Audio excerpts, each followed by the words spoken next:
పిల్లలు మన జీవితంలో నవ్వు అనేది చాలా అవసరం. నవ్వు లేకుంటే మనము ఏమి సాధించలేము.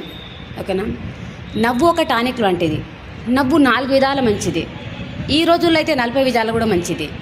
కానీ నవ్వు ఉంది కదా అని చెప్పేసి ప్రతి ఒక్కరిని చూసి నవ్వడం, ఆన్సర్ చెప్తే నవ్వడం, వెక్కిరియడం, అలా చేస్తే వాళ్ళలో ఉన్న శక్తి అనేది బయటకు రాదు.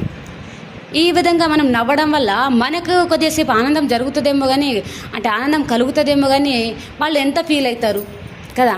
అందుకనే నేనేమంటా అంటే మన జీవితంలో నవ్వు ఉండాలా, కానీ జీవితం నవ్వుల పాలు కావద్దు.